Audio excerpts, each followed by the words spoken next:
بصوا يا رجاله، انا عارف ان كتير منكم شايفين انكم مسيطرين قوي ومفيش حد يعرف يعمل معاكم حاجه. بس لازم نكون صراح مع نفسنا ونعترف ان الستات ليها تأثير غير عادي علينا. ومهما حاولتوا تبينوا انكم وحوش الشاشه من جواكم، انتوا عارفين قد ايه الراجل ضعيف. وكل ما كنت راجل اكتر، كل ما كنت اضعف قدام الجنس اللطيف. دراسات اتعملت في كل حته في العالم ان الستات ليها تأثير غير عادي على الرجاله. الرجاله بتجري اسرع في وجود الستات. لو الراجل حاسس ان في بنات او ستات بيتفرجوا عليه، بيجري اسرع وطاقته بتزيد ونفسه بيطول وبيتمد فيه الروح. واي راجل جماوي سامعني عارف ان لو في اشتباه في بنت في الصاله، الاوزان بتتضبل عادي وبتبقى تمرينة البطل. بس للاسف البنت عمرها ما بترجع الجيم ده تاني. انا متاكد ان هم بيحسوا بالهبو والصهد اللي طالع من الشباب اللي حواليهم، فحرام بيخافوا يمشوا من الجيم بقى يروحوا يوجا ولا يتعلموا كروشيه ولا يبطلوا رياضه اصلا. الرجاله بتاخد مخدرات اكتر في وجود الستات. يعني ننط من حته عاليه، نشيل حاجه تقيله، نعدي الشارع مش باصين، نحط شطه زياده، نزعق، نتخانق، نسوق بسرعه، نلعب بسلاح، نتاخر على ميعاد. شغل المراهقين بتاعنا اللي انتوا عارفينه ده، وده ملوش علاقه بالسن.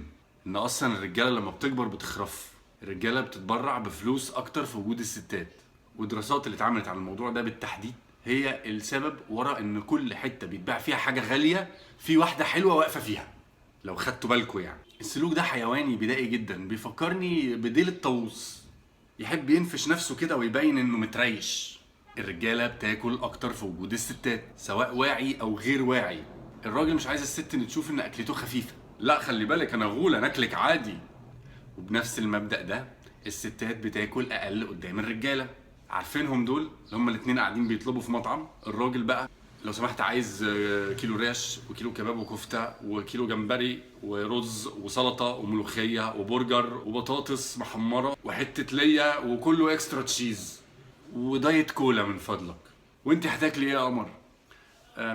ممكن ميه وسلطه، او ميه بس، او ميه وشويه جرجير مسلوق. الرجاله برضو بتعاني من الضعف الادراكي في وجود الستات. ان الراجل عقليا بيعاني من فقدان الذاكره وهبوط قدرته على التفكير والتحليل وصنع القرار، خصوصا لو بيتعامل مع واحده جميله. وكل ما الست كانت اجمل، كل ما الراجل كان اغبى.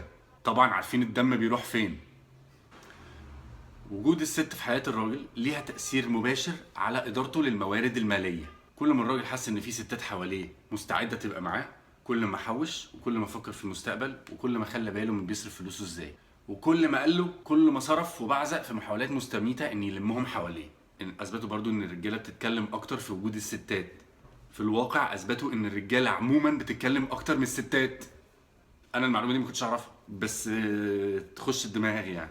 خصوصا لو عايزين يفرشوا الفرشه الاولانيه، سواء بقى شغل او علاقه جديده او شله جديده، او يعني الراجل بيحب كده يقول انا كتير. الخلاصه ان الستات من غير ما يعملوا اي حاجه عندهم قوه غير عاديه على الرجاله. وده ان دل على شيء يدل على تاثير الغريزه على حياه وتفكير وافعال الرجاله.